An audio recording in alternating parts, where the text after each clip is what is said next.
Welcome to Career Solutions with David Rawls, your guide to improving the quality of your career. David will share tips for career success, faith-based tips for locating, landing jobs, and succeeding at your work. Join your host, David Rawls, who brings more than 30 years' experience working for GTE and Disney, as he helps you with your career solutions.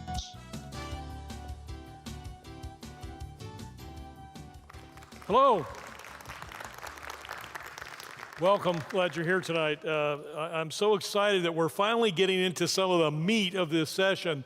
We've had several weeks of some good foundational stuff that was important that we go through, and tonight is the first of two sessions that we're going to be talking about resumes. We're going to be talking about two resumes, the tale of two resumes, both the oral resume and the written resume. And there's a distinct difference between the two, and there's some commonalities between the two. We'll be talking about those. Our scriptural foundation for this evening comes out of 1 Kings in the Old Testament, chapter 11, verse 41. As for the other events of Solomon's reign, all he did and the wisdom he displayed, are they not written in the book of the annals of Solomon? Back during biblical times and back clear back to Solomon's time, it was only the kings that had a resume. It was only the kings, it was those real important people that actually had something written about their background, something about their lives, something about their capabilities and their purpose. Today, almost all of us have something. We've got a written resume, we've got a Facebook page, we've got a LinkedIn profile, and perhaps we have all of those things and more that sort of chronicles what it is we've done, perhaps how well we've done it, some of the major events in our lives, and we're going to be talking about how that all plays into our job search, how we utilize our backgrounds, our skills, our capabilities, and the resume on one level is a marketing document. It's a way in which we put out the word about ourselves to other people, and that will become, I think, evident as we go through this. So tonight, clearly, we're talking about the tale of two resumes. Will Rogers once said, and I hope you remember this, Will Rogers once said, "The more you say, the less people remember." Now, that's a principle that we're going to use for both our oral and our written resume. If I have one major critique, probably the most often critique that I've ever used, and I have worked with thousands and thousands and thousands of job seekers, the single most frequent critique that I have of the oral resume is, you say too much. The most single critique that I have of the written resume is, you say too much. We're so worried about leaving something out that might be of value that we try and cram our oral resume, we try and cram our written resume with everything we can possibly think of. It's almost as if we're afraid that if we don't get enough in there, we won't get the job. Now, I want to take this to a scriptural verse which really parallels what Will Rogers said in his quote. This is out of Proverbs 10:19. When words are many, sin is not absent, but he who holds his tongue is wise. The idea here is we can say too much. I've seen job seekers who have talked themselves into and out of consideration. In the little video clip that you saw starring Terry Sullivan, as he was going through literally hundreds of resumes to find that one in a million, the single biggest critique is there's way too much stuff on the page.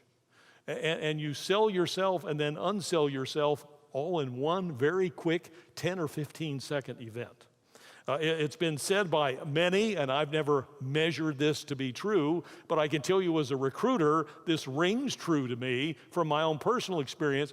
The average resume is screened in somewhere between 6 and 15 seconds, which means if we write too much, there's a very good chance that they'll be reading the wrong stuff and not the stuff that they really need to read.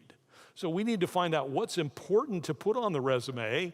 How do we then put it there so that it's seen and gleaned and digested and has a positive effect? And what we're trying to do is whet the interviewer's appetite so they learn just enough about us to want to bring us in to learn more. Remember, the purpose of the resume is not to get the job, it's to get the interview. And I think a lot of us have been confused about that in times past. Now, there's two resumes, as I said. When do we use these? There's a purpose for each. There's a design of each. They are actually designed a little bit differently, and I'm not talking the difference between oral and written. They're laid out differently. Even if you were to write the oral one out, it's laid out very, very differently than the written resume. And they're developed a little bit differently. And so we'll be talking about each of those, the oral and the written resume. Now, let's first talk about some of the commonalities that they have. The first thing they have is they have a common purpose. The purpose is to represent you, Inc. The purpose is to be your sales brochure, your sales slogan, your sales lingo. It's that small marketing piece that makes an impact for you as a potential candidate for a job, whether it's done orally or whether it's done in writing. Or I should say, done orally and done in writing. We all need both. There are many job seekers that have some remnant or facsimile of a written resume, and not a lot of people go to the trouble to develop the oral resume, and I hope I make an impact on you in this session so that you'll recognize the purpose, the reason to have it, and the import. The oral resume is every bit as important as the written resume for different reasons, but every bit as important. So we're going to talk about the purpose of each, which is obviously to sell you, the content, the features, and the benefits that go in each of these. And we're obviously, the common focus is your job target. Both the oral and written resume need to have a focus. Now, when I use the term focus, and you're going to hear me now in the next several sessions, probably for the next 6 sessions that we do in here as we go through resumes, networking, and interviewing, I'm going to be using this term focus, and I use it intentionally. I use it in place of the word job target. Your job focus is your target. It's what you're aimed at. It's that thing you're trying to hit. And it needs to be very, very specifically defined. So when somebody reads your resume, they need to know in a matter of seconds, 5 seconds, exactly the kind of job you're looking for. Some of your resumes I look at now, if I were to spend 2 minutes on them, I couldn't figure out. Oh, I could find out what jobs you had in the past. But I don't know too many recruiters or hiring managers who say, just because you did this job for 5 years and this job for 7 years and this job for 3 years, I don't want to guess what it is you want to do next. Especially if I have a broad array of potential positions. So we need to know, as a job seeker, what your target is, your focus. Same thing in your oral resume. We need to know what your focus is, and it needs to be very, very specific. I'll talk a little bit more about that. But we want you to be best marketed, we want you to be best advertised, and we want you to be best prepared, and you will be the best in those things if you go to the trouble to spend some time up front developing both of these resumes, the oral and the written resume. Now, there's a few things that are uncommon between the two. And the biggest uncommonality between the two is when it's used. The written resume, I think we probably all would agree, the written resume is oftentimes provided to somebody for the purpose of trying to get an interview. So it might be passed on to a HR recruiter or a hiring manager or somebody who has the responsibility of deciding all the potential candidates that are out there. These are the ones that we might want to bring in to talk to, and this larger group over here, these are the ones that we're not going to spend time with. That's oftentimes decided as a result of the written resume. Now, the oral resume is not used in many cases where you think it might be used. You might say, well, why is it called a resume? Well, I don't know what else to call it. It basically is an oral representation of your background and prospectively where you're headed. Same thing the written resume is. But the oral resume is most often used in 2 different circumstances. The first one is this, you need to get this. It is it's the answer to the most frequently asked question in this planet and probably in the entire solar system. And that question is, and you all have heard it, this is not a surprise to 95% of you, and the question is, tell me about yourself. It's usually right up at the beginning of the interview. It's usually in the job interview, and they'll say something like, tell me about yourself. What brings you here today? Why do you find yourself in a job search? There's perhaps hundreds of ways to ask the question, but it's all, tell me about yourself. And here's one of the reasons they're doing it. They're basically giving you a blank canvas on which you're to give a high-level view, paint a picture about you, and we say, and you need to do it in 2 minutes or less, which is why I refer to this as the 2-minute drill. More on the drill in a minute. But the point is, you've got a limited amount of time to share a little bit about your history and a little bit about where you're headed, and it's used usually at the top of the interview. If it's not the interviewer's first question, it's usually one of the first few. And I would venture to say somewhere between 95 and 99% of all interviewers use that question or some variation of it. So you need to be listening for it. And let me say this, it is the single best opportunity you have in an interview. For a couple of reasons. One, you know that it's coming almost all the time, which means you can prepare an answer ahead of time. Now, think about this. When are we most nervous in an interview? At the beginning, exactly. We're most nervous at the beginning. And so if we have a pre-prepared answer for one of those very first questions, we've learned it and we memorize it and we get to the point where we can say it very comfortably and very conversationally, when we get that first question, we can respond with confidence. We can respond with conciseness. When you're unprepared, here's what I've noticed in job seeker after job seeker. Somebody says, tell me about yourself, and you're still talking 8 minutes later, 10 minutes later. You're basically thinking that's the open-ended question from which they're going to base all of your information, and so you try to give them the entire interview in an answer to the first question. All they want is a high-level overview in most cases. I'll tell you why in a little bit. But it's important for us to recognize that it ought to be 2 minutes or less, not 5 or 10 or 12 minutes. So the written resume is used to give to someone to help us become qualified for or encourage somebody to bring us in for an interview. The oral resume is used, first instance, it's used to answer that most frequently asked question.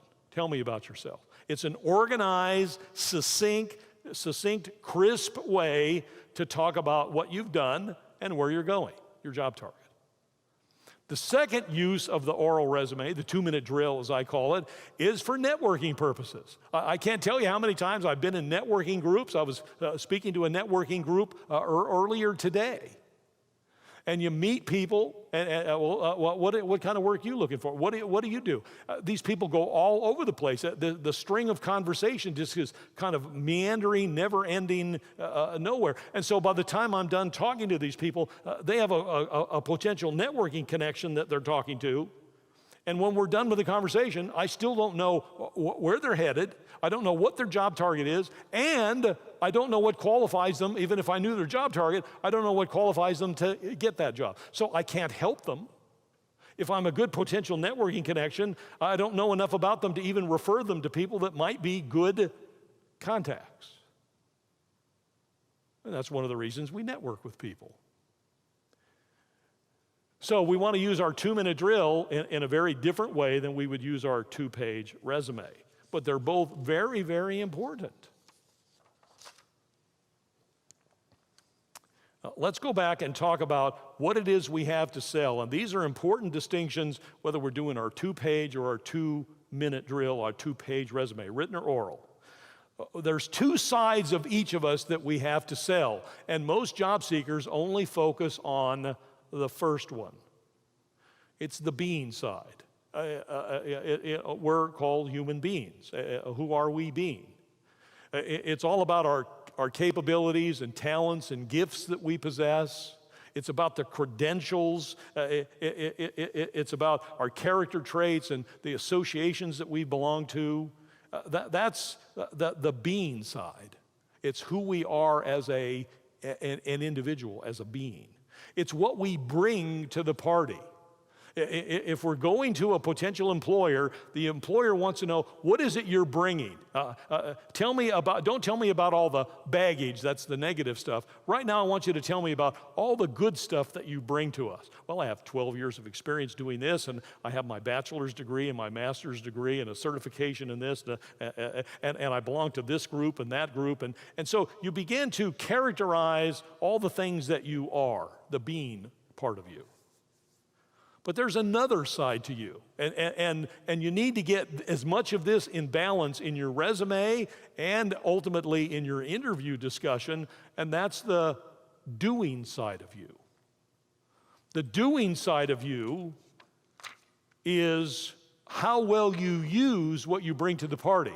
See, I'd like to say that I would hire people if they had a bachelor's degree in finance, if I had a financial manager's job open, but I know people with bachelor's degree in finance that couldn't manage their way out of the finances of a popcorn stand. I know people that have certifications and degrees in this, that, and the other that I wouldn't hire. So it's not just about credentials. It's about how well we use. If you have a degree, how well have you used your education to prove that it's of some value to us as a potential employer?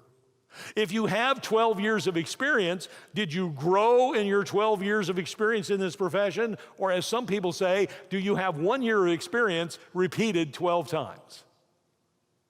Because there's a big difference. The fact that you've been doing the job for 12 years doesn't necessarily mean you have 12 years of experience. You may only have 1. You may only have 2 months of experience. And so this whole notion of it's how well you use what you bring to the party that's so important to many employers. You might say this is the result side. It's the doing side. So we've got the being side, that's who you are, and then the doing side, what you've done with who you are. What you've done with what it is you've developed and spent time accumulating over the past 2, 5, 10, 12, 25, 35 years, whatever. And it's important that we share both the being and the doing side, and recognizing that we have both of these sides of us that we need to well balance in terms of how we represent ourselves to the employer or employers. We want to make sure that we get good balance between these. We don't want to just talk about doing, but results are important. I can't tell you how many recruiters I talk to and hiring managers that say, I get these great resumes with all these credentials, but there's not one result, not one achievement listed on the resume. They tell me what their responsibilities are. As an admin, they answered the phone. My first question is, how well? They typed letters. My question is, how well? They spent time providing customer service assistance to customers that would call in. How well? I've worked with customer service agents that are probably very experienced customer service agents, and I didn't feel well treated at all by the time I hung up the phone.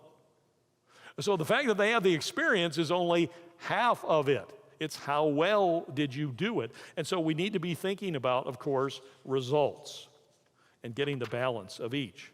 Now, speaking of admin assistance, which it's about having some savvy with what you do. There's the story about the recent, there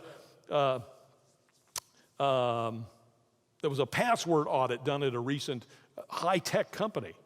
And it was found that the receptionist who was in the front, this person dealt with a lot of people, answered the phones, greeted everybody as they came through the door. The receptionist was using the following password on her PC. This is the password: Mickey, Minnie, Pluto, Huey, Louie, Dewey, Donald, Goofy, Sacramento. Now that's one heck of a password to type in every time you have to type in a password. When asked why she had such a long password, she gave a very simple, straightforward answer. She said when she hired in, she was told that her password had to be at least 8 characters long and include 1 capital. We have a little bit of an understanding problem and a communication problem there.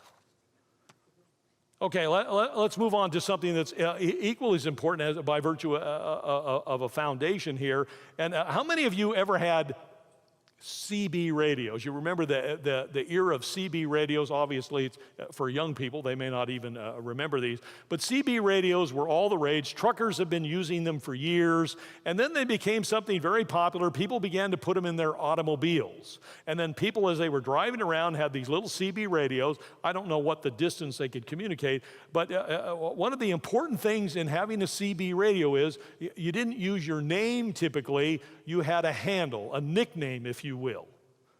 These handles were oftentimes reflective of your gifts, your talents. They were very unique to you. It wasn't like you had 6 people out there on their CB radio saying, "Hi, this is Tom." Somebody else says, "Yeah, this is Tom too." Somebody else says, "Yeah." And so somebody comes on after 5 Toms have introduced themselves, and you say, "Oh, okay, which Tom do I need to talk to?"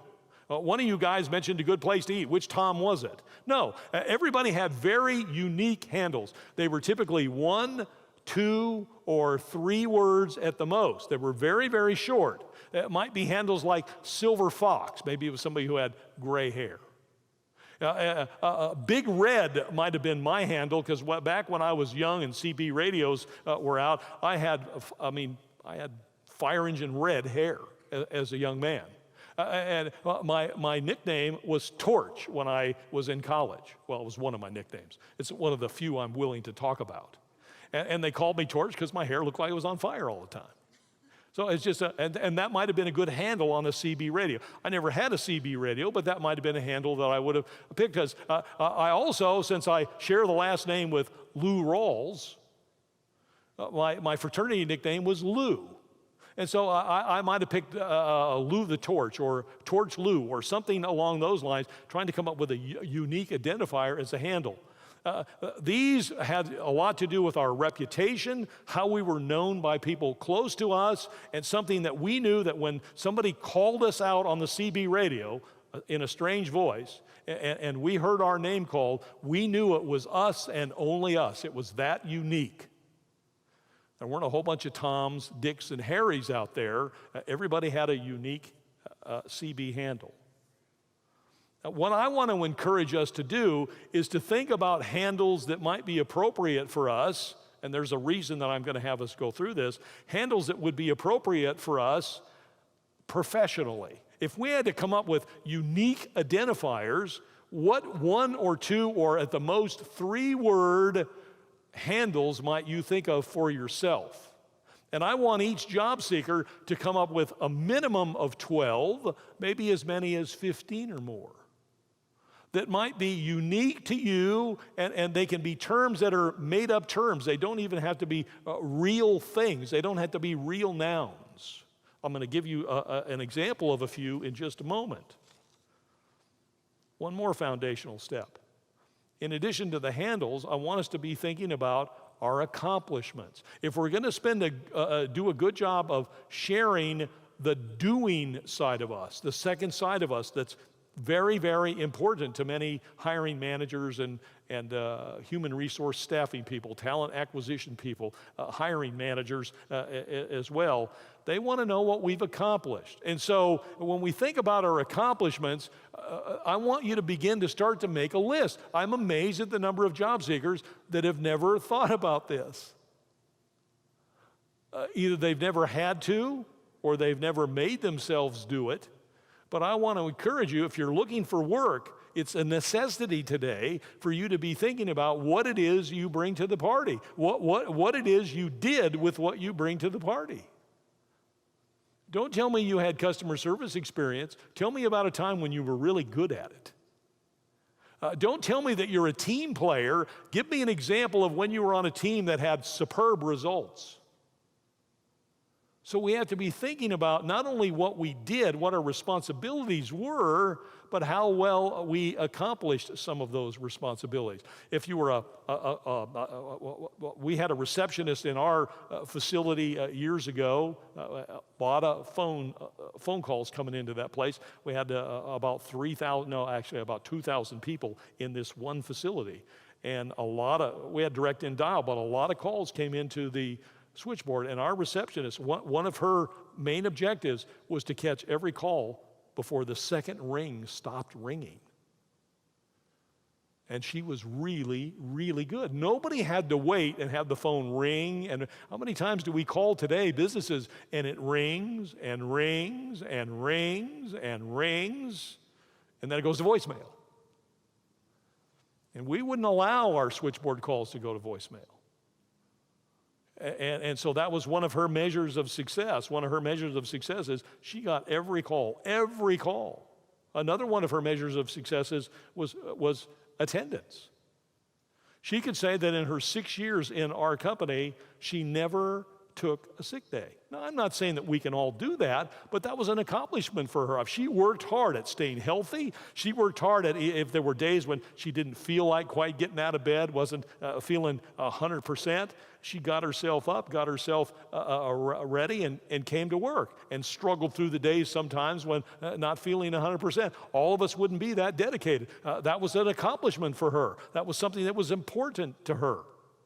Now, I'm giving you some rather mundane accomplishments. You guys think of the accomplishments that and I want you to start creating a list.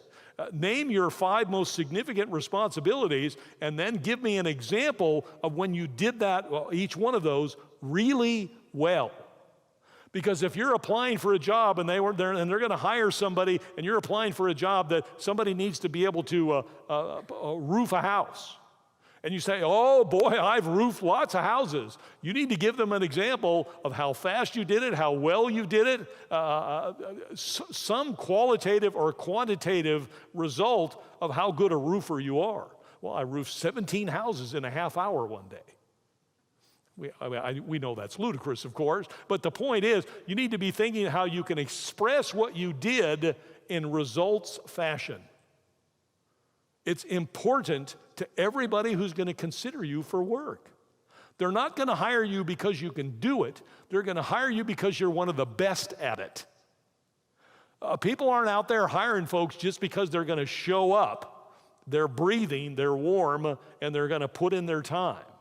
People are looking for folks for increased productivity all the time. And especially in today's world, where there's perhaps more people looking for work than there are jobs available in many markets, they can afford to be very choosy. We're going to hire the best. So you need, and I know that you all have accomplishments. You haven't figured out yet how to put them down on paper, how to express them orally so that you can have an impact with what you've accomplished. Some of them perhaps are measurable results. I've given you a couple of illustrations. Now, once we get all of our handles, and again, I'm going to suggest you come up with 12 to 15, and then once you get all of your accomplishments written down, and if you haven't started doing this, I hope you start writing them down right now, even if you have to rewrite them, even if you have to ash can some of them and perhaps come up with some new ones. Start thinking about the things that you've done well and start writing them down right now. And use this starting of your list to come up with more. And then you're going to come up with your very best. And then, so you've got your handles, all the things that you might be positively known for in your work. 1, 2, 3 word handles, and you've got all your results. And then the idea is, and I suggest you have a list of your handles on one side of the page and a list of your results on the other. And after you get them both listed down the page, then what you do is you start drawing lines between them. This handle goes with this result. This handle goes with this result. And you start connecting the dots between them. And the idea is you're going to come up with what I call the 1-2 punch. It's that combination of handle and accomplishment which can have real power in your resume. And this is an example off of one of my earlier resumes. If I were looking for a VP of HR position again, this would be one of the handles and accomplishments that I would have listed on the top half, and I'll show you how this all works in a little bit, but would be on the top half of the first page of the resume. Quality leader is the handle. Nothing fancy about the language. You don't know totally what it means. That's the handle. And then the accomplishment helps show how quality leader comes alive. And this is what would be our company won the Malcolm Baldrige National Quality Award. Some of you may know about that, others may not. It's certainly one of the most prestigious business awards given in the United States of America, and they've been handing it out basically since the late 70s, early 80s. They give out, I think they've increased the number now. When we won the award, they were giving out up to 6, maximum of 6 per year. 2 in small business, 2 in large business, and 2 in what they call the service sector. And so, and I think they've added a nonprofit education group now with a couple of awards. So perhaps as many as 8 now for the whole country. And to win it is quite prestigious because the application it was then, again, I don't know if it's changed, the application itself was like 78 pages long. Just to have the judges come out and look at your business, you had to pass the application process. And so if an employer were looking for an executive HR person who was going to be helpful in creating a climate, a quality climate in organizations where they could improve the quality of all the work that they were doing, this would get me an interview.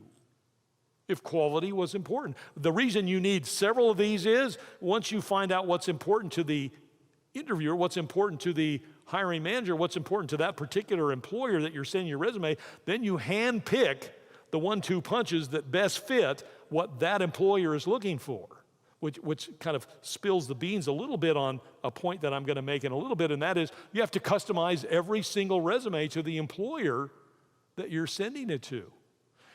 2 different employers, 2 different companies might be hiring a sales manager, very generic title, and you think if you've been a sales manager, you can use the same resume showing that you were a sales manager for both of those companies, and yet one of those companies may be looking for a sales manager who knows a lot about sales and how to train salespeople. Makes sense. The other company might be looking for a sales manager who knows a lot about technology and can technologically advance the company in terms of how it runs all of its sales processes. Matter of fact, another company may be looking for a sales manager who's not particularly a good salesperson, but a great person of encouragement, a great leader, a great inspirer, but they couldn't sell anything themselves if they had to. And there are some good sales managers like that aren't necessarily good salespeople, but they're great leaders. So you've got to find out what that company is looking for, even though it's a generic title, and then you've got to position yourself to have those skills, those backgrounds, and those accomplishments that employer is looking for. And those that are not customizing their resumes are the ones that aren't getting interviews. And I know there are people in this audience that have been sending out resumes for months, if not years. How many interviews you had in the last 6 months? Oh, maybe 2. You're sending the wrong resume to the wrong people. And I'm not at all saying your background is bad. It's not. You're just not getting the right stuff down for the right employer. I mean, that's one logical response to why you're not getting the interviews that you desire so much. Here's another example that I saw on a wonderful young lady that I met several years ago. She was a communications manager, an internal communications manager. And I love this, the handle being communications seamstress. And her accomplishment was written out this way: developed and introduced a communication strategy and led implementation of weaving together the mix of written, video, and other employee communications. So clearly she was an employee communications person, not necessarily doing press releases for the outside, external communications. Other employee communications, resulting in a 23% improvement in employee communication. So apparently if I read this and I was looking for a communication manager, I would say, I don't know. She hasn't bothered to try and tell me how they measured this 23% improvement, but a 23% improvement in communications, if I'm really distressed that we're not communicating internally as well as we should be with our employees, and I want somebody who's going to help improve that, seeing that somebody has already had the experience of improving employee. They weren't just an employee communicator. They have a statistical result here. How they measured it, I'm going to bring them in and find it. It may be bogus. But it says a lot more to me than somebody that just says, I was a communication manager, I had responsibility for putting out the company newspaper. That tells me nothing in terms of how good a communicator they are, how effective they were in the job. Well, maybe I'm interested in starting an employee communication process, and maybe I want an employee newsletter, electronic or paper. I haven't gotten that far. I don't even know the benefits or values of both. So I want to bring in a communications person who's got some experience doing that. Well, I've done communication employee newsletters for 12 years. Still doesn't tell me enough. How well did you do it? Did you put out one newsletter a year, one a week, one a month? What kind of feedback do you get? Have you got some testimonials from managers or from employees in terms of how good your process was? Yeah, every time we do a Saturday seminar, which we do every month for our Career Solutions ministry, every time we do a Saturday seminar, we get unsolicited testimonials from people that have been to the seminars, and we keep every one of them because it qualitatively talks about how well we've performed in delivering that seminar. As employees, we need to be thinking about the same. Where do we get our qualitative feedback? Well, sometimes we get it from internal customers in our company. Sometimes it's just oral. I always tell people when they give me an oral compliment, gee, would you mind writing that down? I could write it down, but it'd be a lot more powerful if you wrote it and had your name under it. Or somebody will think I wrote them all. And so you get them documented. How about supervisors in performance appraisals, performance evaluations? Some of us get evaluations annually, sometimes more frequently, sometimes less frequently.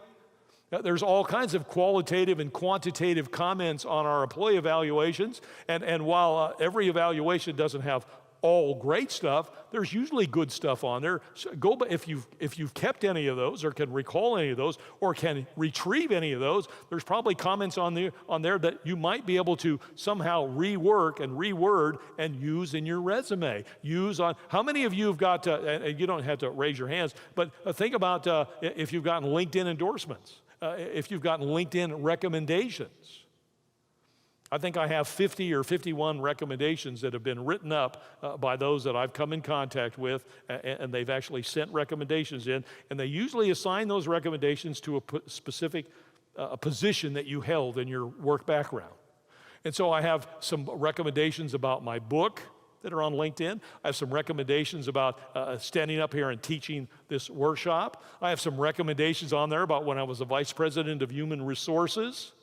Don't have a lot in any of those categories, but all those people sincerely, and I don't solicit recommendations, these are all unsolicited, they've all had some nice things to say. Some of them are more articulate than others, but there's nice stuff in there that I could use on a resume, that I could use in interviews, that obviously if people were searching me out on LinkedIn, those recommendations would have some power for some potential employers if I were looking for work. That applies to all of us in this room. Now, if you look at handout 5.1 in your manuals, handout 5.1 is entitled the 1-2 punch development. It's a one-page handout in here, and it basically divides the page in half. The top half of the page asks you to list 10 possible handles, as we talked about. And it also asks us to list our 10 greatest accomplishments or results. Now, I'm going to suggest that you add a few numbers there and maybe get 12 or 15. Just from my experience since we developed this handout, I think that most of us will need more than 10. So that we can always come up with 3 or 4 for every potential employer we have to send a resume to. And it may be a different 3 or 4 that we pull off this list each time we do a resume. So we're developing a melting pot, if you will, of our accomplishments and our handles. And we can pair those up and use those on our resumes. And again, I'm going to share with you some examples of that 1-2 punch development when we get to looking at resumes. Then on the bottom half of the page, it says where you combine your handle and your accomplishment. And so you've got, as I displayed earlier, the quality leader, the communication seamstress being the handle, and then you put the accomplishment that goes with it. And I know this looks rather lengthy, but this only fills up a couple of lines on a resume. It's only a couple of lines long. It's very, very important, I think, that we understand that we need to get accomplishments, we need to get results, and we need to display them in an appropriate fashion in the written resume. We need to be able to articulate them when we get into our 2-minute drill. And I'm going to be going through the content and the makeup and how we develop both of these after we come back from a short break. So let's take a quick break, about 10 minutes, and we'll come back and we'll continue. This break comes a little bit early tonight. The second half of the session will be a bit longer.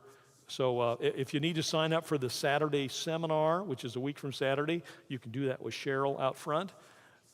If anybody has any books they need signed, any of my books, I'd love to be able to do that for you. And let's be back in our seats in 10 minutes, please. Thank you.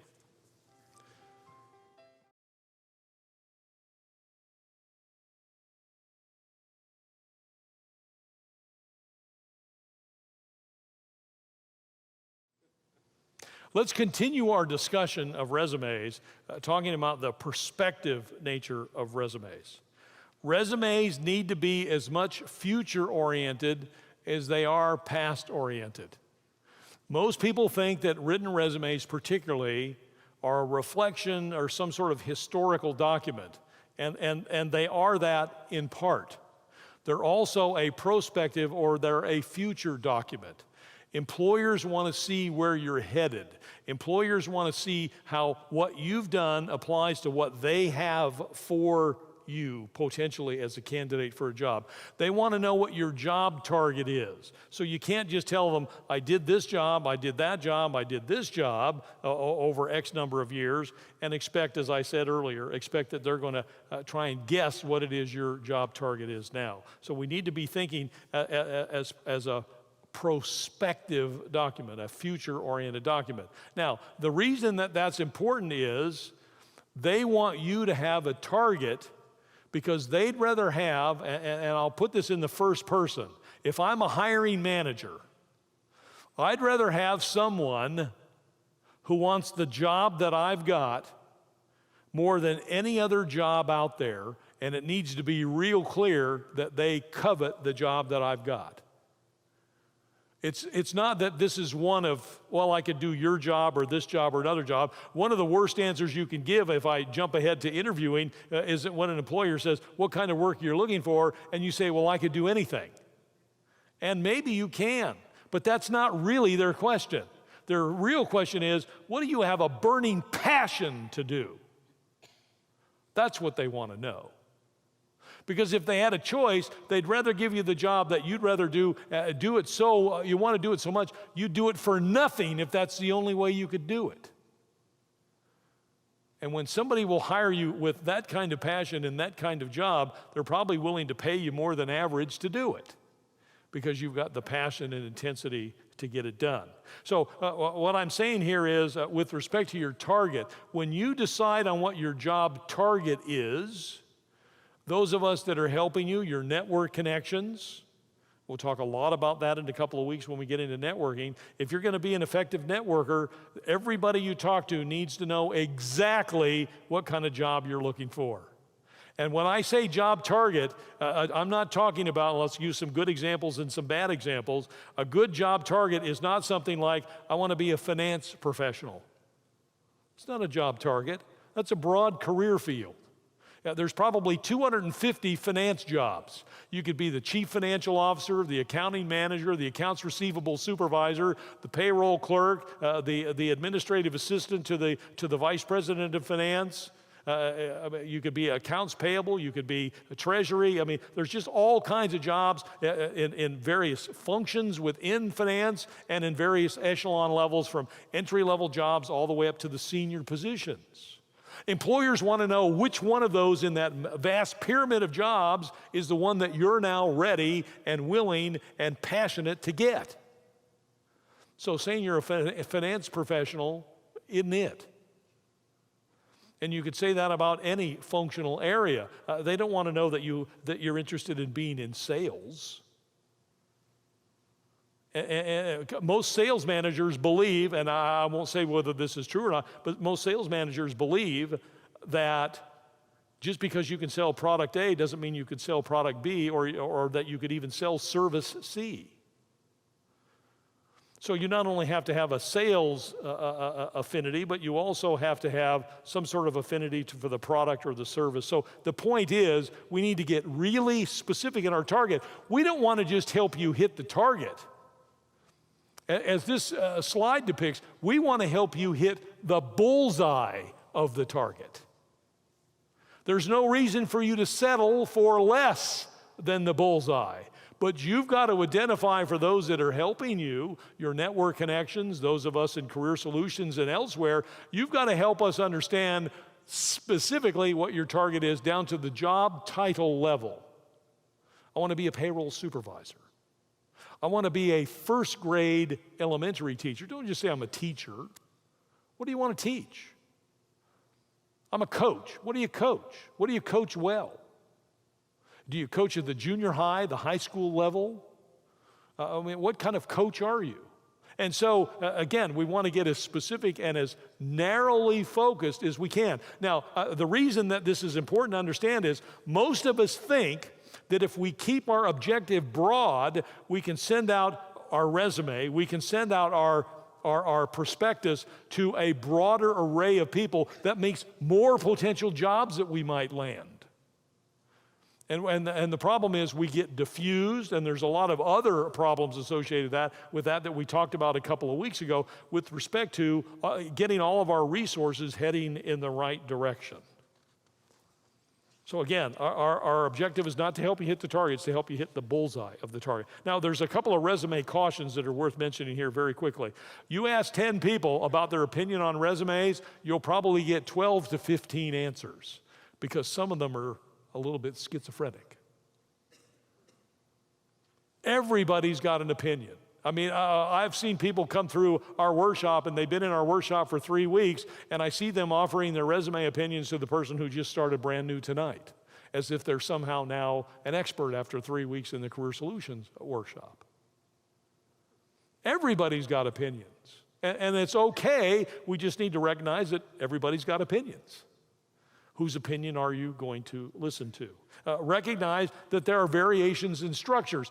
I don't spend and don't get real dogmatic about structure. There are some things that I'm going to recommend, but in every structural recommendation that I make, where you place the dates, which things you bold-face font versus regular-face font, I'm going to give you a reason to do it, or I'm not going to give you the instruction to do it.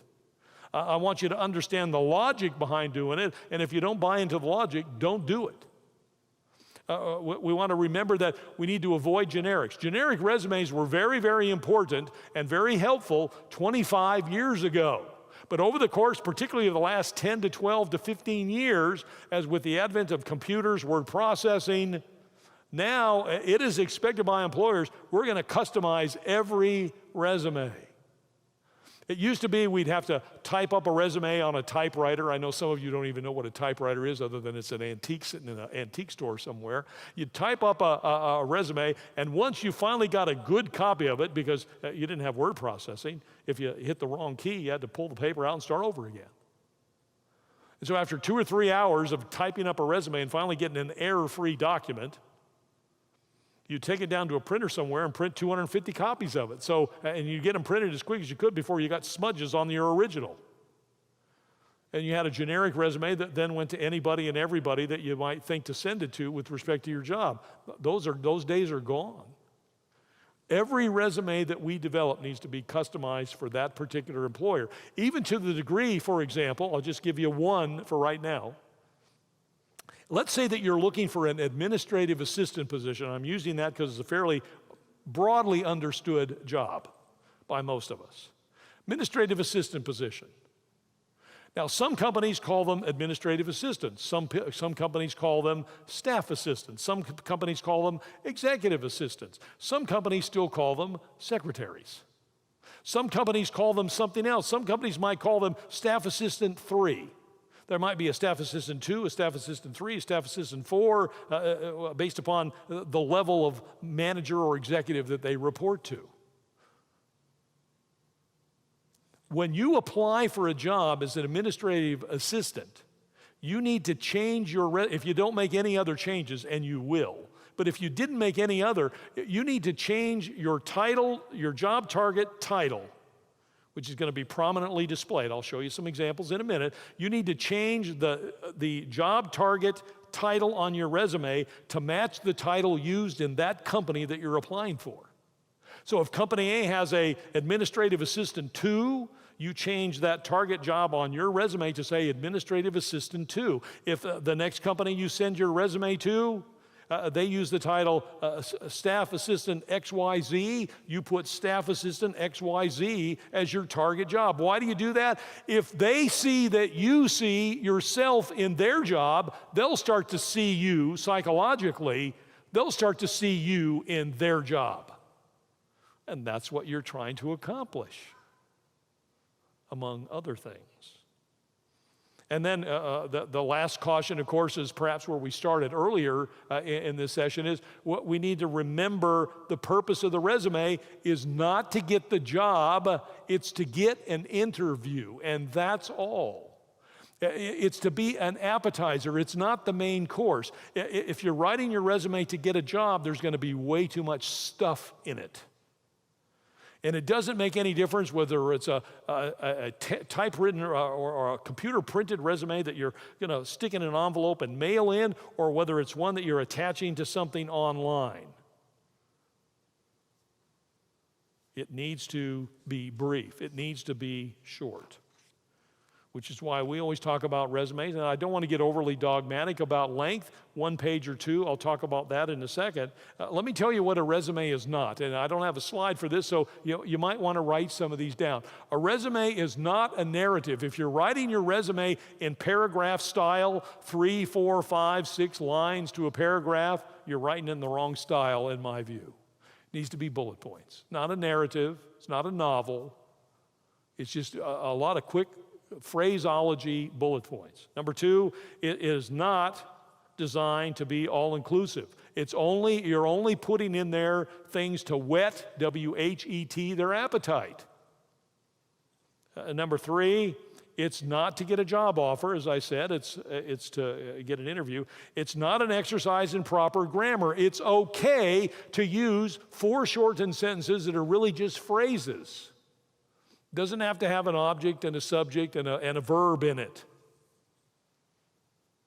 It's not a recount of your personal life or hobbies. I remember the days, and some of you do, I'm sure, when you used to put personal hobbies on your resume. You used to put your spouse's name. You used to put how many children you had. You'd even put your children's birth dates on there.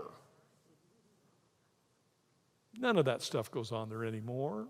You don't even indicate whether you're married or you have children. It's not a document just of past history, but it's also a prospective document. Now, I want you to grasp this principle, if you will. This came to me several years ago. I don't know anybody else that teaches this, but I find this really fascinating, and I find it powerful teaching. I want you to think of your resume as a billboard on the side of a highway. And I've chosen a billboard to depict in our slide presentation here, which I think represents one of the most successful billboard campaigns, sales campaigns in the United States. I don't have any statistics to back that up, but I can tell you this is an extremely successful company, and most of their advertising money goes into billboards. It's not in print media, and I don't think I've ever seen a television or heard a radio advertisement for them. But as you're driving across country, especially from the center of the country to the eastern, through the center of the eastern half of the country, you will oftentimes see Cracker Barrel billboards along the freeway. And they all have the same thing that you ought to have in common with your resume. They have 3 things that are most important. 1, you always see, and it's different sizes and different billboards, but you always see their name, their logo. So you see the brand. Your brand is your name. It ought to be the most visible thing on your resume. In your oral resume, it ought to be the first and last thing you say. On your written resume, it ought to be the largest font on the page. You are the product. As I like to say, when you're marketing yourself for a job, you're the Frito-Lay, you're the Coca-Cola, you're the Lexus or the Cadillac. You're the brand. There's no, when you're driving down the freeway and you see that Cracker Barrel, you know it's a Cracker Barrel billboard before you can even read the rest of the text on the billboard. Before you can even read Cracker Barrel, just with the colors and the shape, you know it's a Cracker Barrel ad. The next thing that you'll see is some compelling reason. This might be your 1-2 punch on your resume, but you see some compelling reason why you might want to stop there to eat. In this particular case, breakfast all day. Some people like to have breakfast for dinner. They found that to be a very important little thing to say about what they do. You can get breakfast all day long at Cracker Barrel, and they're proud of it. It's a great breakfast place. They've got about 25 to 30 different versions. One might say good cooking and a general store. If you've ever been into Cracker Barrel, you know that they've got a fair amount of space devoted to a lot of stuff that they sell. Books and trinkets and toys and hats and games and candy and all kinds of stuff that they sell. They have a general store as part of their operation. There might be another one that says across the billboard, great home cooking. They're real proud of the fact that this home cooking, while it may not be the healthiest cooking in the world, it's just like Grandma used to make back on the farm. The point is they've got a 2 or 3 or 4 word slogan which tells you why you might want to stop there.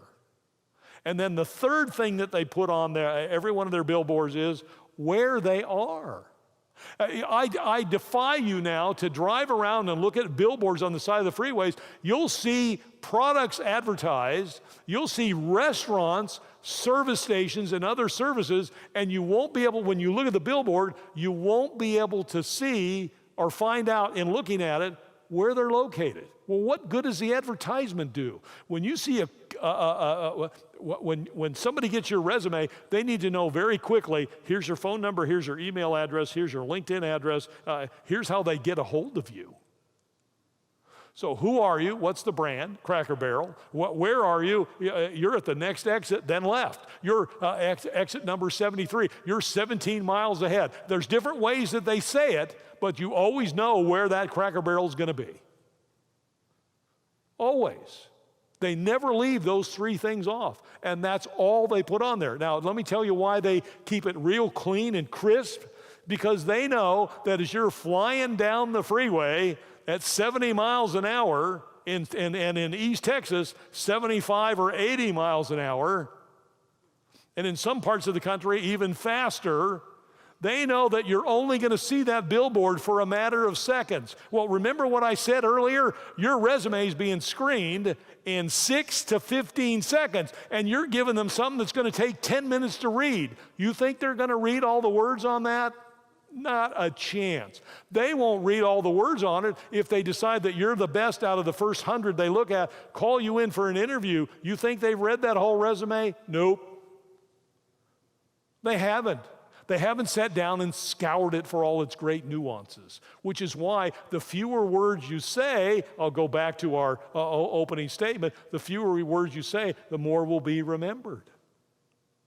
If you put too many words, they're reading the wrong stuff and you're getting rejected because they haven't found the stuff they're looking for. You make it like a very difficult Easter egg hunt. Remember, you're driving down the freeway, you see Dave, you see Steve's, you see Mark's resume, and boom, I need to know that it's Mark, I need to know why I need to spend time with him, and I need to know how to get a hold of him.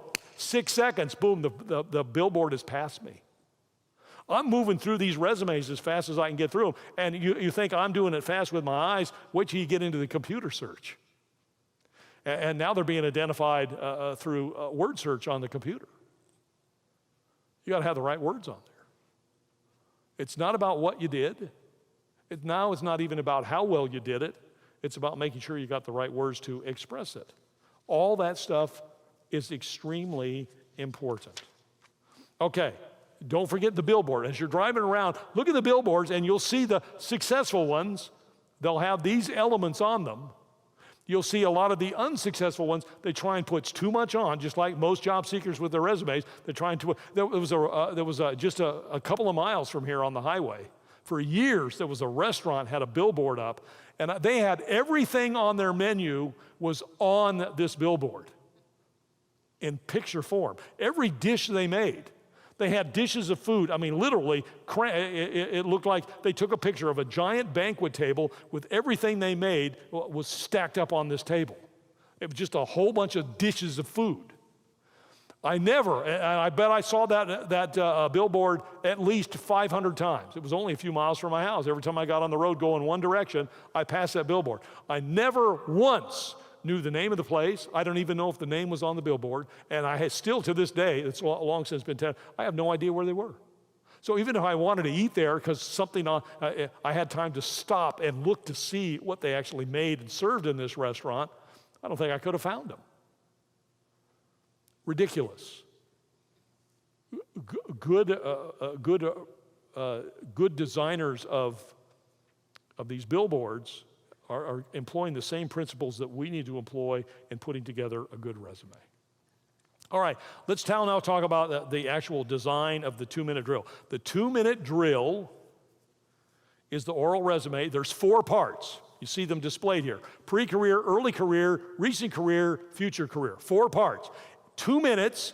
Each of the 4 parts is equally 1/4 of the 2-minute drill. If you take 2 minutes and divide it by 4, you find out that each of these parts is about 30 seconds long. If you sit down and write out your 2-minute drill, you'll find out that each one of these segments is about 2 to 3 average, not long and lengthy, 2 to 3 average sentences, period. So you got 2 to 3 sentences to describe your pre-career. The pre-career is that period of time up to about the first time you got your first real job. So the pre-career for many of us might be from birth up until 18, 20, 22, 25, depending upon what we may have been involved in. And it's everything that preceded our first real job. It might include some part-time jobs while you're in school. It might include your schooling. It might include things that you did, maybe if you had some jobs to help earn your allowance. Remember, I had a paper route when I was in high school. All those kinds of things are possibilities for your pre-career. In my pre-career, I talk about the fact that I was the oldest of 4 children. And when I graduated high school, my father could not help us financially go to college, and he gave us a little pat on the hiney, and he said, Dave, Dennis, Jackie, Kathy, each of the 4 of us in turn, I hope you find a way to figure out how to get through college. I learned at a very young age that I was going to have to be very, very self-reliant. My mother and father both worked to make ends meet. And so I learned how to, and being the oldest child, I had a lot of responsibility thrust on me at a relatively early, I don't even say all of that, but those would be the potential things that might be in my pre-career. To talk about work ethic, to talk about early lessons learned in life, to talk about my value system. Then you get into your early career. Your early career is all the jobs you had with the exception of your last one. So my early career includes my work at Disneyland, where I had several jobs in a couple of different locations, both Anaheim and Orlando. It includes my early jobs at GTE, those early HR jobs as I got promoted up the ranks. And then my recent career, the next 30-minute segment, deals with the last job I had where I was spent half of my GTE career as the VP of Human Resources. And so I devote about 30 seconds or 1/4 of the 2-minute drill, 1/4 of the 2-minute drill goes to just that most recent job. For some of you that might be wondering, why do you spend so much time on that job compared to all the other jobs you had before? Because that usually is the most relevant job. And that's what usually the job that most employers are most interested in because it was the last one that you had. Now, a lot of that depends upon how long you were in the job and what other jobs you had and the kind of job target, which is, by the way, when you get to future career, you're going to have a couple of sentences that basically you segue into talking about the future, and you introduce the fact that my job target now is, what I'm looking for is a job as a senior executive of human resources in a large, medium to large size service organization with national and international presence. And so you typify your job target in terms of the position you want, the kind of organization you want to be in, the kind of responsibility you want can all be summarized in that sentence or two. And so in my 2-minute drill, it's very, very quickly, I'm going through what I did before I went to work, what I had in my early jobs, what I did in my last job, and what I'm hoping to do in my next job. 2 minutes or less, 2 or 3 sentences in each section. When you're nice and crisp and you learn to do that and you write it out and you get it memorized and it becomes very conversational, it has huge power when you're sitting in front of an interviewer and they say, tell me about yourself. It looks like you've got it together. Instead of so many people, the vast majority of people just ramble from one thing to the next because they're not pre-planned, they're not pre-prepared to answer the question. We all think, well, we know us better than anybody knows us. We can all tell us about ourselves. That's true, but can you do it effectively? Can you do it with power? And then you'll see this little thing down here at the bottom. We always end our 2-minute drill with an open-ended question. It's a question that can't be answered with a one-word answer. Yes or no, up or down, left or right, today or tomorrow. If a question can be answered with one word, it's not an open-ended question. So you might ask a question at the end of the 2-minute drill. You might turn to your interviewer and say, by the way, could you tell me what are some of the characteristics that you're looking for in the successful candidate for this job? That's just one example. And so now you're getting them to start, you do a couple of things with your open-ended question right up front. You let them know that you expect this to be a dialogue, not just a one-way interrogation. You also let them know that you have interest in this job and you want to learn some stuff. And by the way, if you ask the right kinds of questions, they're going to start giving you information that will help you better frame the rest of your answers during the interview. Because now you know what's important to them if you ask that kind of a question.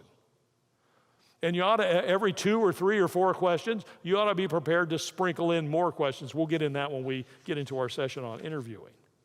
Now, if you look at handout 5.2, you don't necessarily have to turn there now. It's a worksheet. It's a 1-page worksheet. It just asks you to kind of write down some things about your past and about your future for all 4 of the sections of this. Just jot down notes. Scribble stuff in there as you begin to think about what am I going to say about my pre-career, my early career, my recent career, and my future career.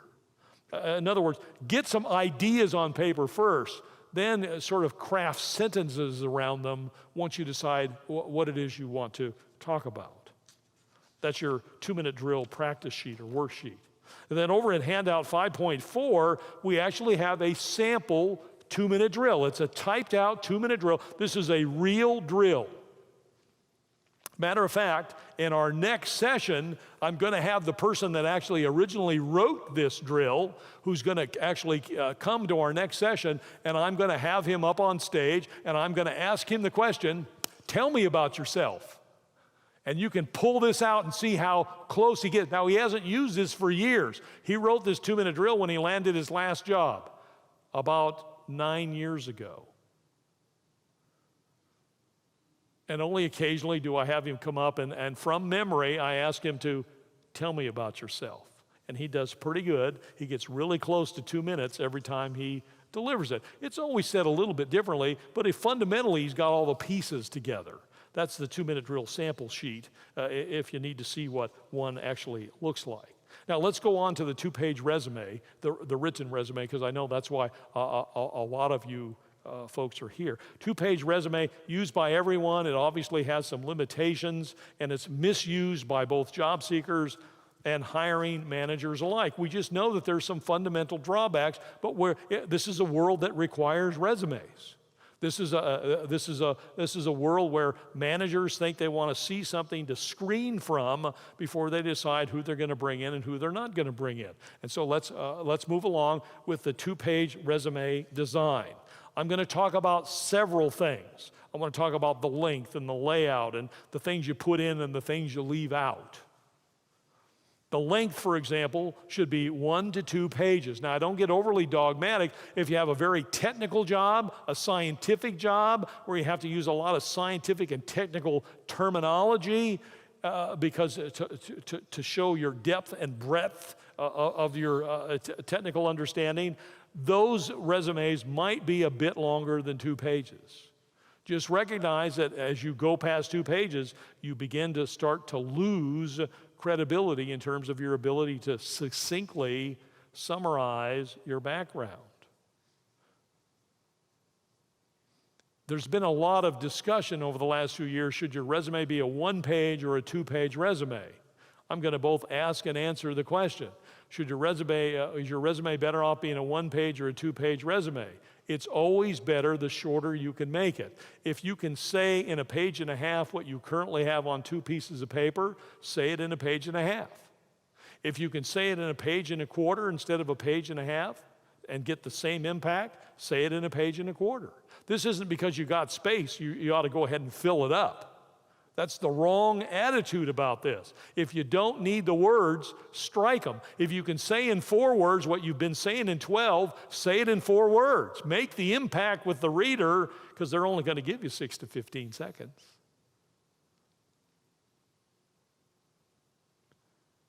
So those people that are dogmatically saying your resume needs to be 1 page, here's what I see when people think they have to write a 1-page resume. They take their font down to a size 9. They shrink their margins to a 1/4 inch, top, bottom, left, and right. There's no space between any of the sections. Oh, they get that page and a half resume crammed onto 1 sheet of paper, but I want you to get this. If you don't write down anything else in this session, write this down. The length of your resume is not determined by the paper you use. It's determined by the number of words you're using. So a 9 font is not decreasing the amount of words, even if you can cram it onto 1 sheet of paper. That doesn't help them read. It makes it harder to read. I'd rather have 2 pages in a font 14 so I don't have to strain to see it. Understand that. This is about the ink, not the paper. When people are, now most people that tell you, well, you need to have a 2-page resume, you need to have 1 page, you ask them why and most people won't know why. Well, it's just better. Why is it better?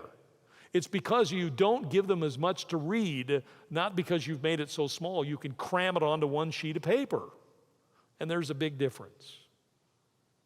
This is about, if we go back to what Will Rogers said, if we go back to that proverb that I quoted at the beginning, this is about saying things. If we go to the billboard example, this is about saying what we need to say in as few words as possible. Fewer words have power, and that's what we're looking for in our resume. Okay, let's move on to layout and length. The layout ought to be very professional.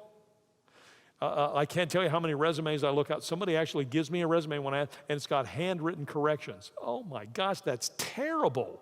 Don't ever give anybody, I mean, you let them know you're going to email them a resume as soon as you get home. You don't have any current ones with you. Don't give them a handwritten, corrected resume. Well, you know, I've changed addresses. Let me write my new address and phone number on here. Oh my gosh, that was a mistake you made before you left home.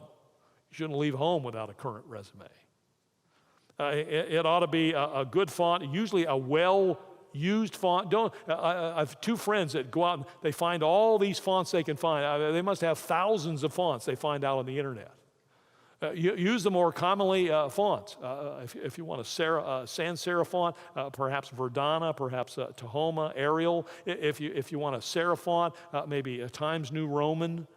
The more frequently used fonts. Why? Because that's what people expect. They're not looking for you to get creative in some kind of font they can't even read. Next, you need to make sure that you're using bright paper. If you're going to use white, use really bright white. I always say use at least a 98 brightness or more. On the resumes that I have produced for myself in the past, I've used 108 brightness or more. Now, the other color that you might use, if we're talking color of paper, you might use a linen color, a beige or an ecru. That's fine. Do not use blue, pink, yellow, or any other pastel. Okay? And use a heavy bond. If you're using that recycled, I always inappropriately refer to it as Xerox paper. If it's copy paper, if it's the free paper you get when you turn in your ink cartridges, you're using the wrong paper. You're saving a penny and you're costing yourself thousands of dollars in job offers to save a penny. Spend a few bucks and get some good paper. At least 24 pound, I use 28. Get a paper so that when they get the paper and they feel it, it feels rich. It has an impact. You're dealing with psychology with your resume as much as you're dealing with your work background. No clutter. Make sure that your margins are 1 inch to 1.25 inches. Don't shrink those margins down so you can get a few more words on the page. Figure out how to get the words off the page so you can have a nice big, resume readers, and particularly if they've got you in for an interview, they like all that white space between sections on the resume and around the edges so they can make notes. You're taking away all their note space when you try and cram all those words on there. In terms of the emphasis, we know that in America, we typically write things top to bottom, left to right. So we want the most important stuff at the top compared to the bottom, on the front page compared to the back page, and we want the most important stuff on the left compared to the right of the page. Because most people are going to start at the top and work down the left-hand side. Their eye is just going that direction. So we want the real value words, and you'll see that when I show you some examples. You want the stuff that's most important on the front page. If you do this right, many of you will get interviews with what's on the front page. They'll never even read the back page. Oh, they might take a quick 1 second look. Now, I don't know whether you noticed in our skit earlier, Terry going through those thousands of resumes that he was going through. Those were all multiple page resumes, and seldom did he even turn to the second page. Seldom. That's the way most resume screeners are. If you don't get them in the first page, you're certainly not going to get them in the second. You didn't save some great gem that's on the second page. Graduated kindergarten when you were 3. They don't care about that. Unless you're just 4 now and it was a recent occurrence. Omissions. Let's talk about the things we want to make sure we leave off. I've actually seen resumes in recent years where they write resume across the top. That's why these pencil manufacturers that write pencil on the side of a pencil. You know when you get a pencil, you know it's a pencil. They don't need to go to the expense of printing pencil on the side, and you don't have to go to the expense of putting ink on the top that says resume. Nor should you have on the bottom of usually the bottom of the resume, a lot of job seekers put references available upon request. You don't have to do that. That's a given today. If we need resume references, you're going to give us references, or we stop the discussion. So yes, we know your references will be available whenever we request them, and who knows when that will be. You don't need to have things on there like objective or hobbies. Those are all unimportant, irrelevant words. If you look at I believe it's still in the Microsoft Office template, and maybe one day after we get this videotaped, that we can send the videotape to Bill Gates, although he's just stepped out of the CEO job at Microsoft, and he's now just an advisor, so he may not care what's in Microsoft Office Suite, but they have a resume template in Word. They also have a resume template, by the way, in Microsoft Publisher. And that template still has something that worked when Bill Gates was just getting out of college. And it's got the word objective, and some of you still have objective on your resume. Take it off. I'm not saying that you don't want an objective on there. That's your job target. But you list your job target. You don't list the word objective. In place of the word objective, put the job title that you're looking for. Right in the same place you would put the word job objective or career objective. It's a word you don't need. If they see your name, contact information, and the next word on there is administrative assistant, chief financial officer, CEO, sales administrative assistant, sales manager, technical quality assurance manager, they know that's your job target. They know that that's what you are. Let's go down to the last one, the 2 styles I want to talk about in this session, and the hierarchical style is a version of the chronological. Let me say this, don't have time to go into it. I'm going to do a radio show on it soon, and it's why functional resumes are taboo. Don't use them. I don't care what you paid to get that advice. Do not use a functional resume. A functional resume has been designed and used for one purpose and one purpose only. Is to disguise problems in your background. And so when people see a functional resume, the first thing they think of, this is a loser. They know that you're trying to hide something, and you lose points for integrity. Don't use them. And there are professionals out there advising to use functional resumes. There are people charging hundreds and thousands of dollars to design one for you. Don't use them. I've never met a hiring manager or a recruiter, and I told you I've met hundreds and thousands of them, who wants a functional resume. They throw them in the trash. Don't use them. They do you no good. I'm going to talk about two styles, the chronological, or inappropriately named because it's actually reverse chronological, where we list the jobs in reverse chronological order. And then we're going to talk about the hierarchical style, which is a variation on that. Still's got the reverse chronological order, but it's got that 1-2 punch in it, and I'll show you how that looks in a second. The chronological resume that we're going to talk about, that's what most recruiters want to see. It's easy to follow. That's one of the reasons. They know where to look for stuff. Two, it has a drawback. It doesn't always highlight your results. Let's say that some of your best accomplishments were 3 jobs ago, and that's over on the second page of the resume. We want to get that best accomplishment, particularly if it's important for the job target you have. We want to get that up on the front page. We're going to show you how to do that. The reason that it's important is it's the most expected, it's the most seen. This is not a time to get creative and invent your own resume style. Not a time to be creative. And I'll guarantee you that chronological resumes are going to be required by headhunters if you're using that kind of service. So let's get launched in this real quick in the short time we have left. The 2-page resume hierarchical design. It's going to have all the elements of the chronological plus this one little added piece that I'm going to show you. The 1-2 punch is what's right up front in front of your work history. That handle and result that we talked about earlier. It has all the chronological elements to it. It has power in it. And sometimes people will get interviews scheduled before the employer ever even gets down to your work history. That's how much power is in the first half of the first page in a 2-page resume on a hierarchical design. So let's move on to that design. The first thing on this resume, always, I can't imagine why somebody would put their name and address on the second page. That'd be like putting it on the back of the billboard. If you really are serious about finding Cracker Barrel, drive around to the back of the billboard and write down where they are. Not going to happen. Name and contact information. The thing I'll say about name is it always ought to be, I sort of liken the name on your resume to the way we fly the American flag in the United States of America. We know that no flag, in terms of flag protocol, should ever fly higher than the American flag. Other flags can fly as high, but you never, when the American flag goes to half-mast to celebrate the passing of someone, to commemorate the passing of someone, all the other flags come down to at least half-mast as well. Nothing ever flies above the American flag, ever in this country.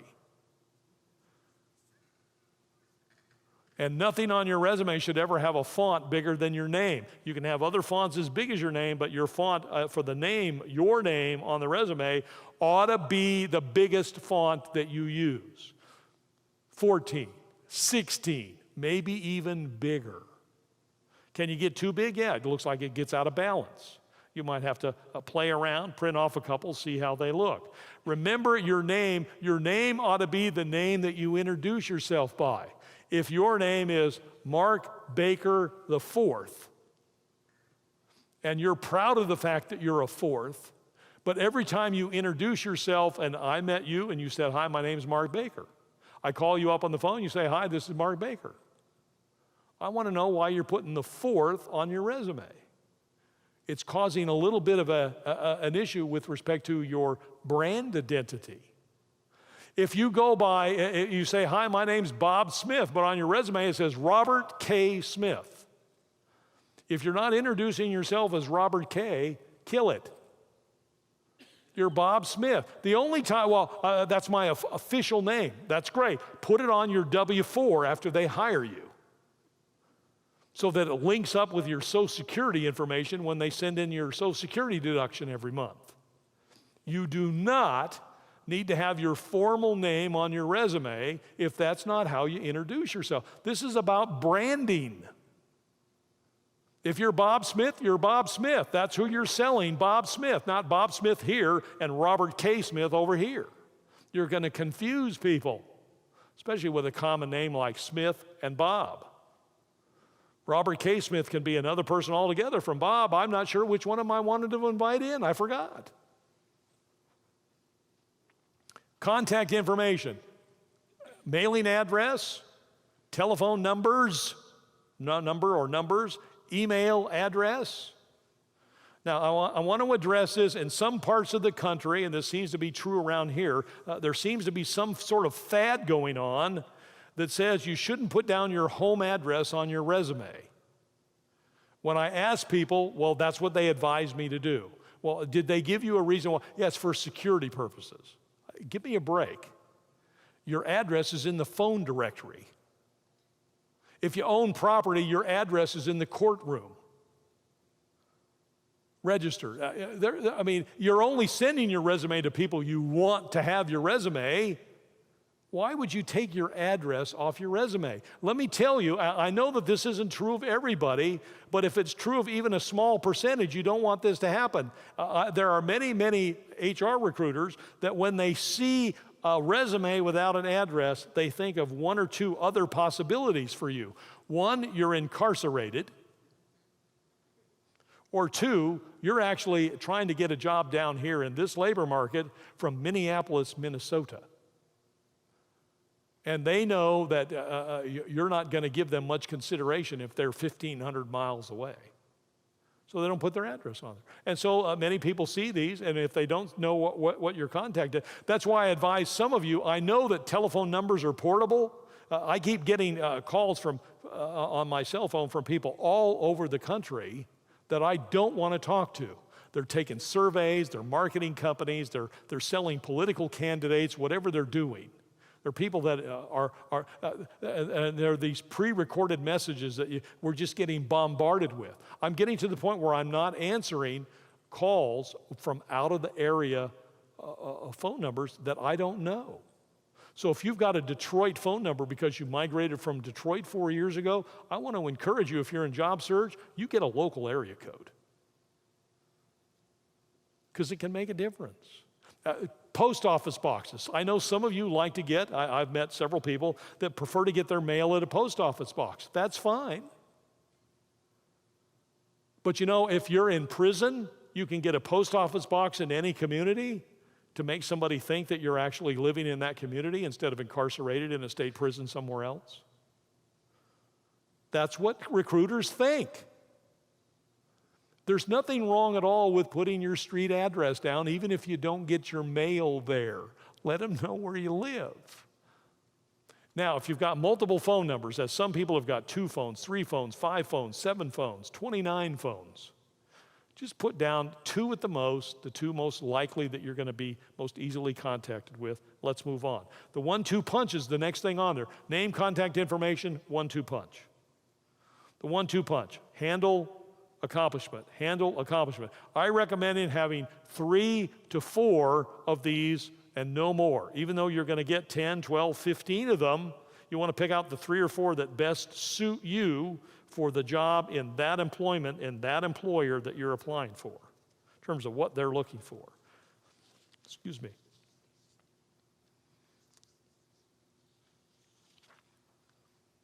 I want to get through these real fast so I can show you some examples. Then we get to our work results, our work records, and we want both results as well as skills. Well, yes, I answered phones. How many did you answer, and how good were you at it? I made travel plans. Never once sent my boss to a continent that he or she was not supposed to land on. That's how good a travel planner I am. I'm being facetious only to make the point. We want to talk about not only what we did, but how well we did it. Then we get to our professional credentials. It might be certifications. We move down into education. These last few things, you've got to determine which ones you're going to list first. When I get down to these less important things, they're usually on the second page of the resume. I always ask this question.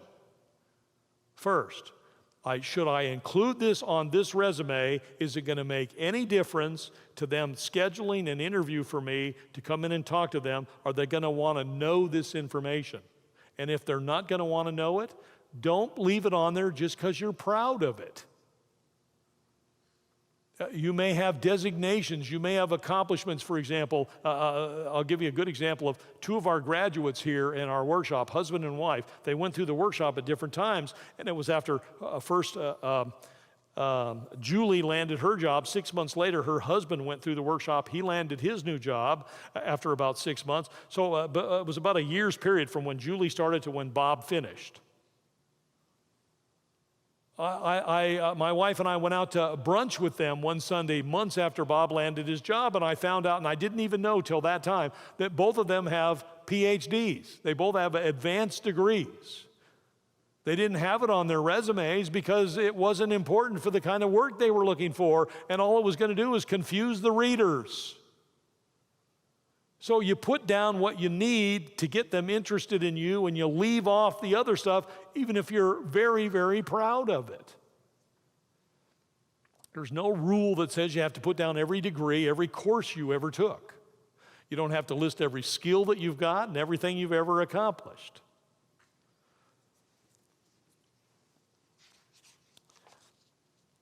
Now, how do we get these resumes right? And then we're going to look at some.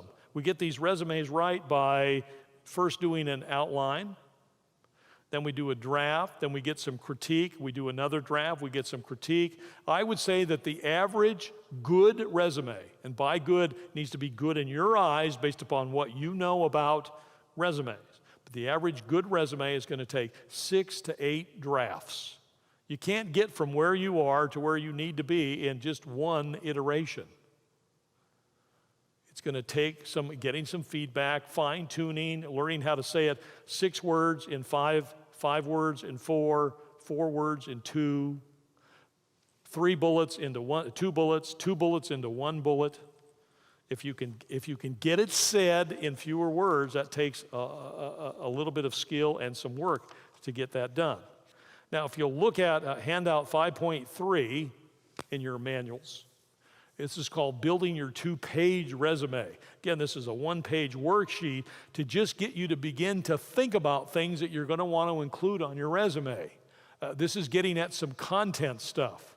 Your target position, target companies, target industries, some of the activities that you've been involved in, the titles that you've had, responsibilities, your talents, your gifts, your motivations, your values, some of your achievements, accomplishments, results, your best results.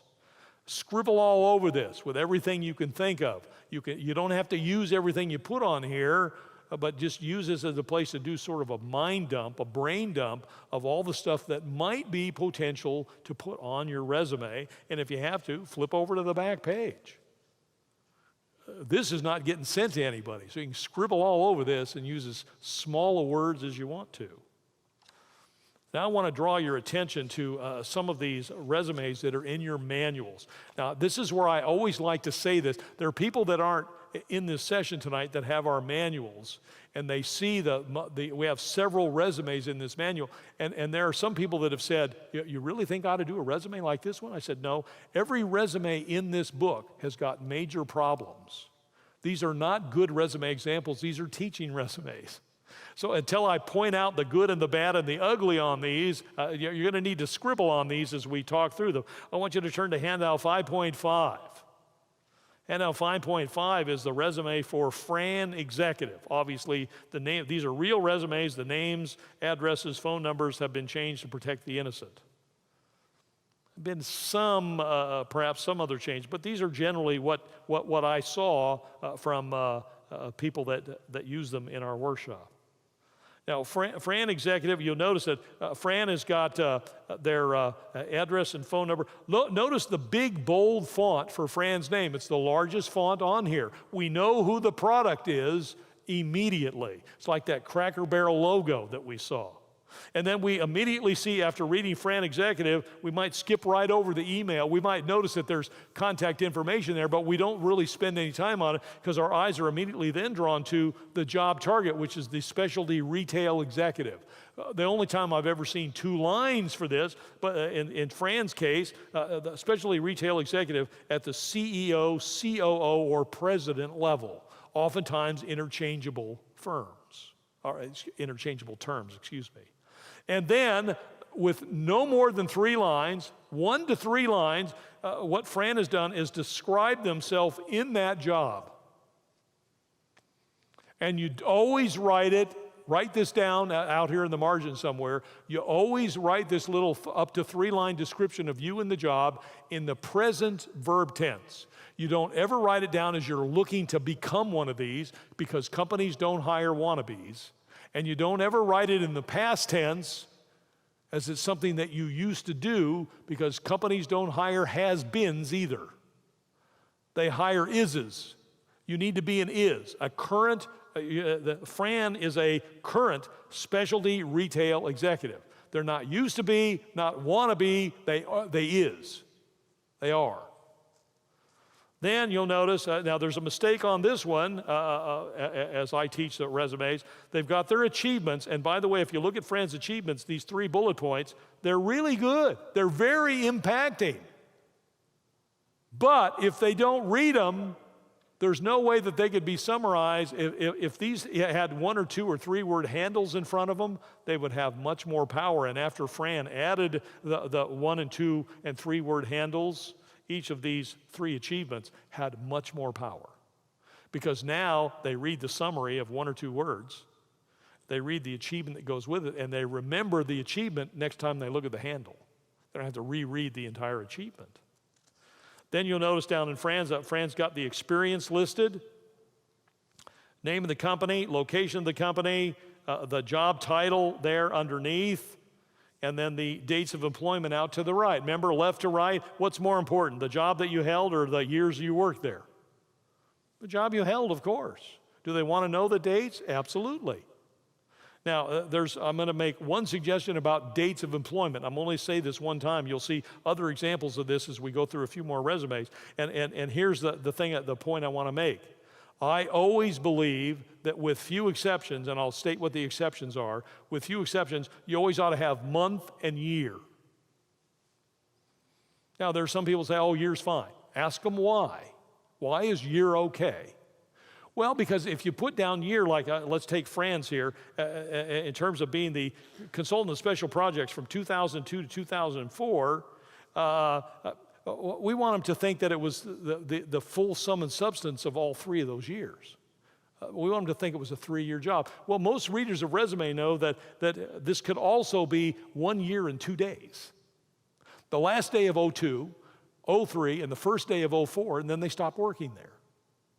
What do you think most employers think when they see nothing but years, particularly on short-term employment?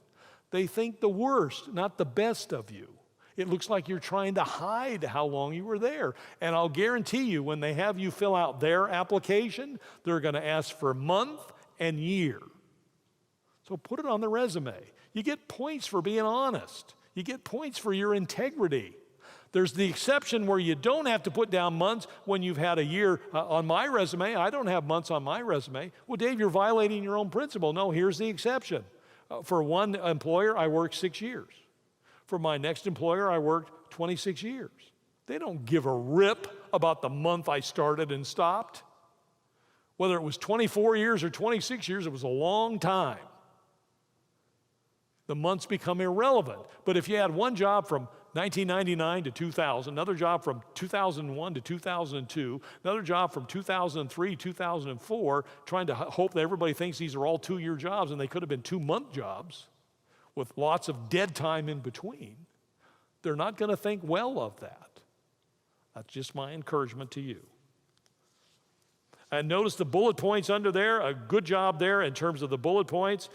Under the achievement section, what I call the 1-2 punch section, where we don't have the first punch, just the second punch, the achievement section. Those are the major achievements. Notice when you get down under experience, under the employment, there are more achievements, just lesser achievements, not the most significant ones. So you want your resume to be loaded with things that you accomplish, loaded with your results, quantitative or qualitative accomplishments. Flip over to the next resume, handout 5.6. Got to go quick now.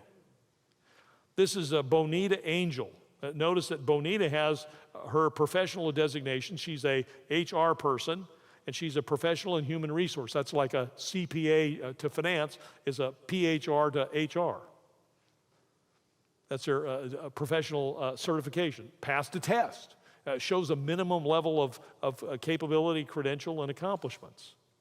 Job target, corporate recruiter. Notice the handle and a two-line explanation of being a corporate recruiter, and then notice the accomplishments section there. You could call it accomplishments, achievements, results, doesn't matter, all gets the same nuance. Notice there's 3 handles and 3 accomplishments. Well worded, 2 lines each. They do not need to be long and laborious. They need to be as quick as you can get the point across. If you can say it in a line, say it in a line. Then go down to professional experience. Notice the employer there.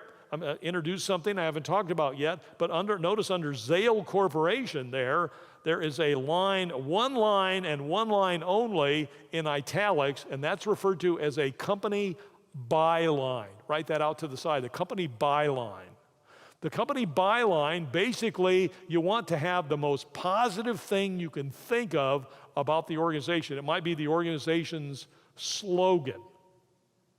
For example, the byline that I put behind Disney on my resume, I'll tell you why in a second, the byline says world's, not countries, not California's, world's premier family entertainment company.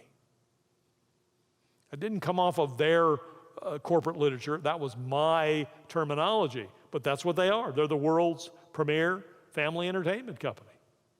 Now, here's a notion. If you can think of the absolute best thing you can say, whether they've said about themselves and you adopt that on your resume, or it's something that you would describe them, here's the psychology behind this. If they are the world's biggest, the world's fastest, the world's best, the most exclusive, the first to do this, that, or the other, whatever you say in that one line, if they are really great at something, and you've been working there, by extension, you're great too. They couldn't be great unless they hired great people. That's why if you worked for Enron Corporation, you need to put the byline under Enron, the most positive thing you can think of about them. Not the fact that the CEO and the CFO took everybody's shirt away. That isn't something you'd say about them. You'd talk about the most positive thing you could say about them. And you'll notice she's got a byline there by Zale Corporation. If you flip over to the next page, there's a byline there under the second employer she got listed, Homecomings Financial Network, a leading lender and mortgage servicer subsidiary of GMAC. Under the next employer, Connexus, third-party administrator for Cobra and Section 125 cafeteria plans with 50 employees. Not a real high, important quality thing, but she's got a byline there. Are bylines necessary? No, but if you can think of good ones, if you put one under one company, put one under all the companies so you're consistent and keep them to one line, and they can have a lot of power. Again, by extension, if they're really good at something, really great at something, really the best at something, they're number one, you're number one too. You're part of the team. Let's move on to the next resume. Resume 5, handout 5.7. Notice that Don K. Riz is this candidate's name, contact information there, and then notice the Vice President, Director, Corporate Development is the job target with a 3-line explanation. Current verb tense, not past, not future, but current. In Don's case, he's got 4 handles with 4 accomplishments. Now, when Don first did this, he had 4 handles and 8 accomplishments, and he had so much under this, what I call the 1-2 punch achievement section, that his first employer was on the second page of the resume. That's not good either. You don't need to shoot all your bullets on the resume. 3 or 4 accomplishments, if they're good ones, are plenty. Again, you want to just titillate them enough to have them invite you in. Turn over to page 2 on this resume. Page 2, I want to point out a couple of things that are really kind of fascinating. I want you to look at the dates that are in bold text down the right-hand side of the page of this resume. It looks like a second grader lined them up. They're all supposed to be right justified. I have no idea what happened in this case. I don't even remember what Don said when I pointed out, but I certainly wanted to use this as an example. First off, he's using years only. And when you've had in some of these jobs, this job was a couple of years, and this job was a couple of years, I don't see any reason to ever bold the dates, Remember, you want to use bolding as little as possible, because the more things you bold, the more it confuses the eye. You want to bold the things that you want them to, if they don't see anything else on the resume, what do you want them to see? You want to draw the bolding draws their attention as long as it's not overused. Notice under education, he bolded the degrees that he got, not where he got them. And that would be true for most of us. We have to ask the question, is the reader of our resume for the jobs that we're applying, are they going to be more interested in the degree that we received or where we got it? And that's the one you bold. For your employment, are they going to be more interested in the company you worked for or the job title you held? And however you answer that question, that's the one you bold. You don't bold both. That gets them all confused. Just one, job title or employer. I want you to go all the way over to a handout 5.8. This should be the resume for Elliot Guess. Everybody find it? Nod of heads. Okay, Elliot Guess. Now, this is a very unusual resume in the sense that, number one, when you look at it, you can read this for 5 minutes and never figure out what his job target is. Now, when you look at his achievement highlights, he's got 2 bullets with two results, 2 handles and 2 results. They are really impacting.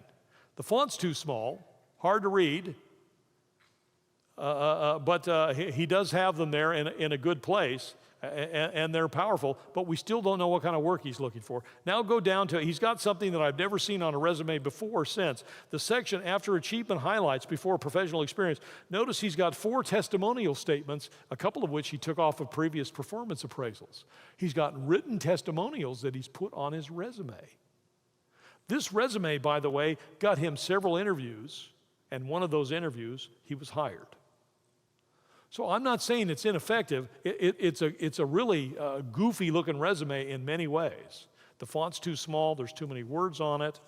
But those first 3 items on there, his achievements, what past managers have said, really had some impact. Now, if you look at his second page, it's even worse than the first page. All kinds of indentations, again, small text, different bullets. He's got 1 tab in, 2 tabs in on a couple of these jobs. It's laid out really goofy. It looks like it was laid out by an unprofessional, a non-professional. Go to the next resume, 5.9. This is one I made up just to illustrate a couple of things. This is take a chance.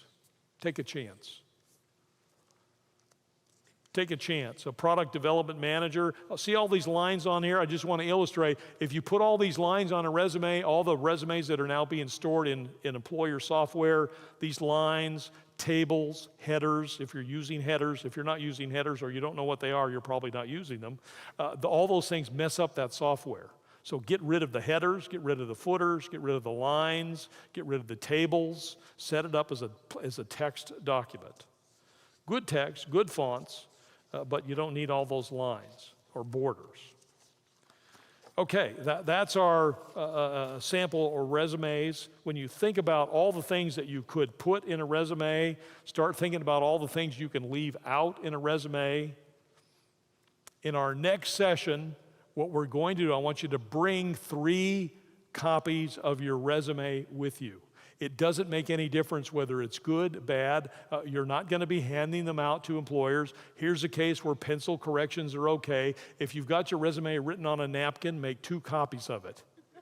I don't care what it looks like. In this case, what I'm concerned about is where you are, so when you come in here next week, we can give everybody some feedback on their resume, everybody in here, so you can walk out of here more informed about your document than when you were when you walked in.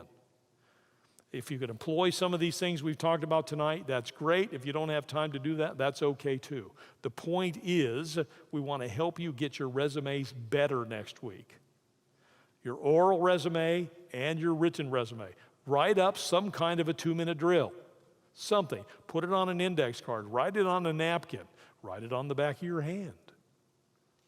We want to critique your 2-minute drill, give you feedback on the content. We're going to measure how long it takes for you to say it, even if you have to read it. And then we're going to take a look at your written resume, and we're going to do the same thing. We're going to critique your 1 or 2 page resume as well. Okay, let's pray and we'll go home. Thank you so much, Lord, for the opportunity to be part of this ministry. I thank you for each and every one who has attended. I thank you for each and every viewer who has watched these video recordings. And Father, I just ask that you would bless each and every person who's come to this ministry, that you would give them the tools necessary, give them the encouragement, and give them the wherewithal to employ these tools that they might be successful in their career transition. Again, thank you, Father, for this time together. Thank you for blessing this time with each and every one of us. Help us to have a productive week, and may we come back to our next session prepared, ready to honor you with the work of our hands. In Jesus' name I pray. Amen.